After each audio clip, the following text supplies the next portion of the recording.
पंचगंगा व वारणा नद्यांमध्ये औद्योगिक व स्थानिक स्वराज्य संस्थांकडून सोडल्या जाणाऱ्या सांडपाण्यामुळे प्रदूषणाची समस्या तीव्र झाल्याचं स्पष्ट झालंय। महाराष्ट्र प्रदूषण नियंत्रण मंडळ प्रादेशिक कार्यालय कोल्हापूर यांच्या अहवालातून हा प्रकार समोर आला असून संबंधित विभागांना तातडीच्या कारवाईचे निर्देश देण्यात आले आहेत।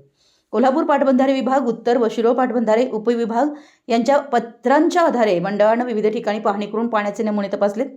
या तपासणीत कोणतीही परवानगी नसताना काही ठिकाणी सांडपाणी थेट नदीत सोडलं जात असल्याचं उघड झालंय। उद्योगांकडून सांडपाणी प्रक्रिया यंत्रणा उभारण्यात आलेली असली तरी काही ठिकाणी प्रक्रियेनंतरचं पाणी नदीत सोडलं जात असल्याचं निदर्शनास आलंय। या प्रकरणी संबंधितांवर कारवाई करण्यात येत असल्याचं अहवालात नमूद आहे। स्थानिक स्वराज्य संस्थांची स्थिती अधिक चिंताजनक असल्याचं समोर आलंय।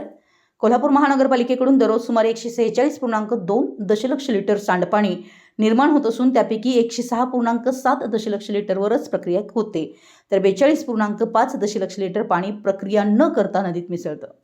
इचलकरंजीत 40 दशलक्ष लिटरपैकी 28 दशलक्ष लिटरवर प्रक्रिया होत असली तरी 12 दशलक्ष लिटर सांडपाणी थेट नदीत जातं।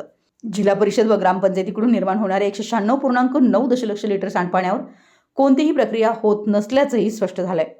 नगर परिषद व नगरपंचायतींच्या क्षेत्रातही अशाच प्रकारे सांडपाणी थेट नदीत मिसळतंय। औद्योगिक क्षेत्रात तुलनेने समाधानकारक चित्र दिसत असून 82.3 दशलक्ष लिटर सांडपाण्यावर पूर्ण प्रक्रिया होत असल्याचं नमूद करण्यात आलंय। मंडळाच्या पाहणीत अनेक ठिकाणी नियमभंग आढळून आला असून गेल्या वर्षभरात कारवाई करण्यात आली आहे। मात्र सांडपाणी प्रक्रिया प्रकल्प पूर्ण क्षमतेने कार्यरत नसल्यानं मोठ्या प्रमाणावर अशुद्ध पाणी नदीत मिसळत असल्याची बाब गंभीर ठरते आहे। या पार्श्वभूमीवर महाराष्ट्र प्रदूषण नियंत्रण मंडळानं संबंधित यंत्रणांना तातडीनं उपाययोजना राबवून कडक कारवाई करण्याचे निर्देश दिले असून पुढील कार्यवाहीसाठी प्रशासनाला सतर्क करण्यात आलं आहे। मराठी एस न्यूजसाठी शिरोळहून दिलीप कोळी।